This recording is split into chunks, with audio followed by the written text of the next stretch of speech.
Bienvenidos a otro episodio de Historia Curiosa. Después de una larga marcha, la columna, compuesta de 168 españoles y varios centenares de indígenas aliados, al mando de Francisco Pizarro, divisó Cajamarca el viernes 15 de noviembre de 1532. Desde las alturas, la ciudad se desplegó ante los conquistadores, una capital del imperio inca de notable importancia, con varios miles de habitantes y bellas construcciones civiles y religiosas. A una legua de distancia, el emperador Atahualpa, que venía de luchar contra su hermano Huáscar, había establecido un imponente campamento compuesto por tiendas de tela blanca, impresionando a los españoles por su magnificencia. Allí se encontraban reunidos numerosos servidores, multitud de cortesanos y caciques, un gran número de cargadores y un auténtico ejército de miles de soldados, además de extensos rebaños de llamas. Pizarro envió a un grupo de 24 jinetes, bajo las órdenes de Hernando de Soto, para encontrarse con el Inca. Al acercarse al campamento, consideró que eran demasiado pocos en caso de que les tendieran una trampa, por lo que envió un refuerzo de hombres a caballo comandados por su hermano Hernando. Los españoles se aproximaron al lugar donde se encontraba Atahualpa, rodeados por escuadrones de indios armados. El Inca había decidido descansar en las termas de Cunoc, las cuales aún existen en la actualidad. A pesar del estruendo producido por los caballos, y aunque de Soto solicitó encarecidamente ver al emperador, este no se dignó a salir hasta que hizo preguntar al jefe de los intrusos, a través de sus cargadores, qué era lo que querían. De Soto le informó sobre su embajada, y finalmente el Inca accedió a presentarse ante los españoles, apareciendo con una actitud digna, sin mostrar sorpresa al encontrarse con los barbudos blancos y sus caballos. Al llegar ante Hernando de Soto, Atahualpa se sentó en un magnífico trono y, en voz baja, interrogó al capitán español sobre el motivo de su visita. Desde lo alto de su cabalgadura, una actitud inusual para los indios que no se atrevían siquiera a mirar de frente a su emperador, De Soto respondió que venía de parte de su superior, quien deseaba conocerlo y lamentaba no haberlo podido ver en la ciudad. Lo invitaba a compartir un banquete esa misma tarde o al día siguiente. El Inca, siguiendo el protocolo de la corte, nunca se dirigía directamente a su interlocutor sino a través de un noble de su séquito. Le hizo saber que para ese día ya era muy tarde, pero que asistiría a Cajamarca al día siguiente acompañado de sus soldados. Los líderes españoles y el Inca bebieron chicha antes de separarse, y este último reiteró su intención de reunirse con Pizarro al día siguiente. Todo parecía ir bien, pero el tono de las palabras del emperador se volvió repentinamente más amenazante, expresando su deseo de castigar los saqueos y pillajes cometidos por los españoles desde su llegada a la costa peruana. Su plan era aparentar buena voluntad al acercarse a los españoles, pero estaba decidido a tomarlos por sorpresa, matarlos junto con sus monturas y esclavizar a los supervivientes. Las informaciones traídas por De Soto y Hernando Pizarro después del encuentro de Cunoc confirmaron la imposibilidad de un ataque al campamento del Inca.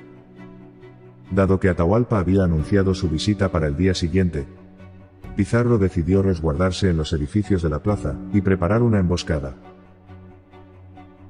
La plaza, el único espacio al que Atahualpa y su séquito podían acceder dada su cantidad, tenía solo dos puertas fáciles de controlar, y estaba rodeada por un muro de aproximadamente 3 metros de altura, una auténtica trampa. Temerosos de un ataque sorpresa, los españoles pasaron la noche en vela y completamente armados, con los caballos listos. Pizarro les instó a no dejarse intimidar por el inmenso ejército que rodeaba a Atahualpa. Al día siguiente, Atahualpa se hizo esperar. Pizarro envió un mensajero indio para recordarle su promesa de asistir. Las últimas instrucciones se dieron. Los soldados y cañones se repartirían en los edificios y, ante una señal, atacarían por sorpresa al séquito del emperador. Era la única forma de proceder, ya que en cualquier otra circunstancia, la desventaja en términos de fuerza era demasiado grande para los españoles. Atahualpa no llegaba. Las horas pasaban y el día comenzaba a declinar.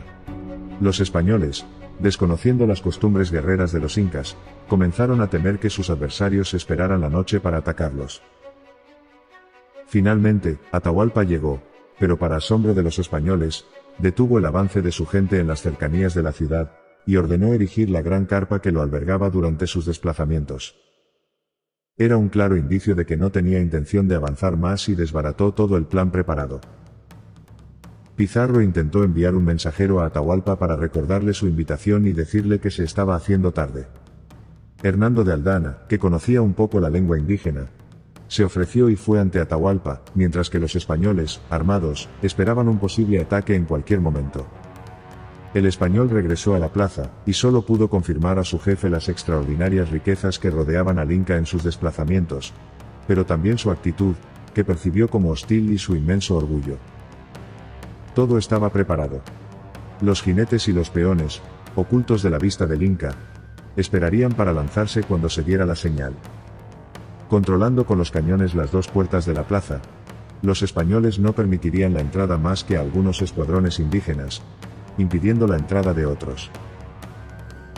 Francisco Pizarro distribuyó a los hombres en 6 grupos, insistiendo en que tanto jinetes como peones se mantuvieran bien ocultos, y no atacaran antes de escuchar el grito de guerra. Santiago.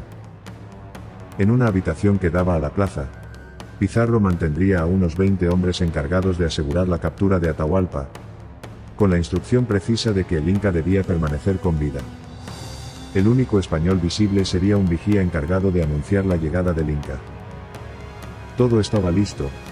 Solo faltaba Atahualpa. La tarde estaba avanzada. Finalmente, el cortejo encabezado por el emperador, llevado en un trono elevado sobre una litera, se puso en movimiento hacia la plaza de Cajamarca. El Inca reinaba sentado en una silla adornada con placas de metales preciosos y cubierta de plumas de papagayo. Detrás de él, otras 2 literas y 2 hamacas transportaban a dignatarios de la corte.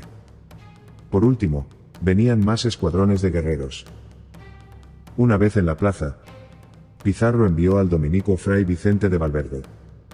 El religioso se abrió paso entre la multitud con un crucifijo en una mano y una Biblia en la otra. Al llegar ante el emperador, le dijo que era representante de Dios, y venía a enseñar a los indios lo que Dios había hablado en el libro. El religioso pidió amistad en nombre de los cristianos. Atahualpa pidió ver el libro.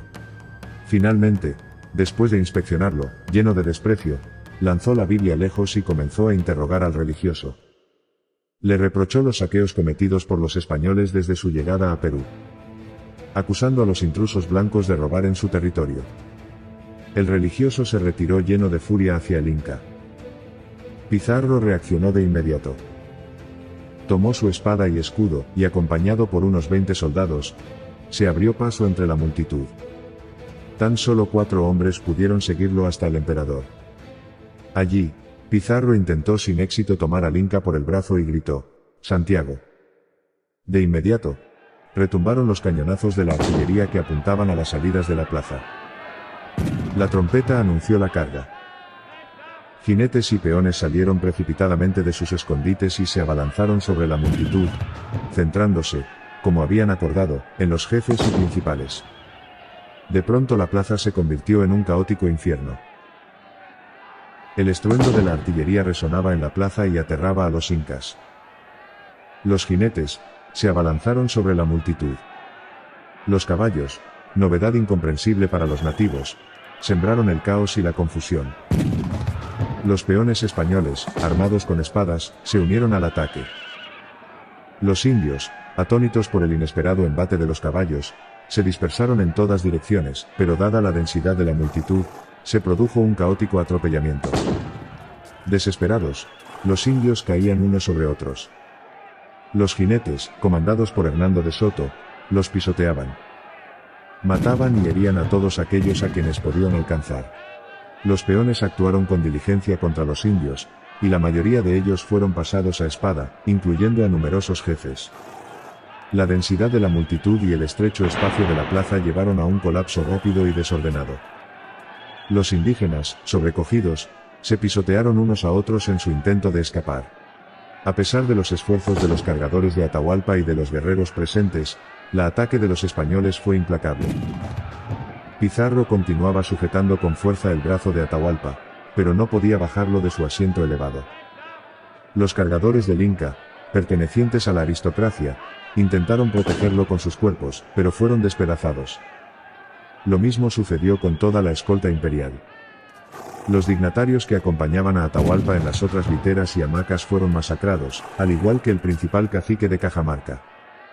Aterrorizados por los caballos y los cañones, y petrificados por la magnitud del sacrilegio, cometido contra la persona del emperador, ninguno de los indios presentes ofreció resistencia, ni los de la plaza ni el resto que permanecían extramuros.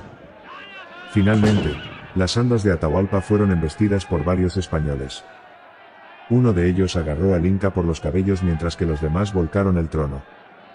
El emperador cayó al suelo con las vestimentas hechas jirones, y fue rodeado por los soldados. No había pasado ni media hora desde que se oyó el grito de guerra lanzado por Pizarro. Esta masacre dejó un rastro de muerte y destrucción en Cajamarca. La mayoría de los indígenas en la plaza fueron masacrados y pisoteados en la estampida. La escena fue un testimonio sombrío del poder militar y tecnológico de los conquistadores frente a los guerreros indígenas. Hasta la noche, los jinetes persiguieron y masacraron a los indios que huían por los alrededores de la ciudad.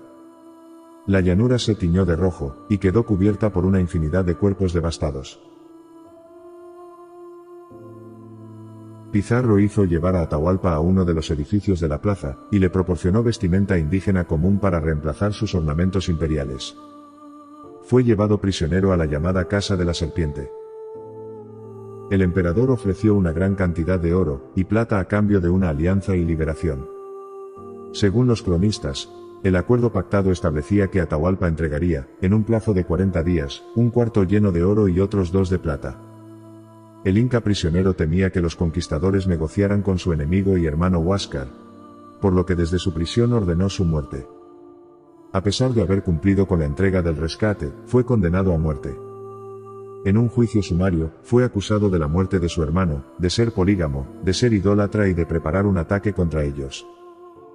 El 16 de julio de 1533, Atahualpa fue ejecutado ante los asombrados ojos de cientos de indígenas. Según los cronistas españoles, al ver que iba a ser quemado vivo, el emperador aceptó el bautismo cristiano para ser ahorcado. Para los incas era importante que el cuerpo fuera enterrado intacto. Así concluía uno de los episodios más conocidos y desgarradores de la conquista del Nuevo Mundo por parte de los españoles.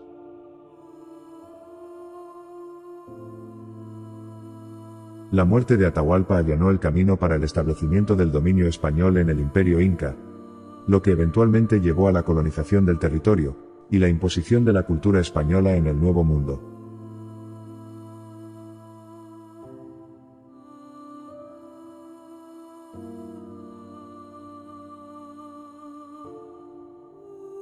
Ojalá el legado de Cajamarca inspire a aprender del pasado, y a construir un futuro donde el respeto y la empatía trasciendan las barreras que alguna vez dividieron a la humanidad.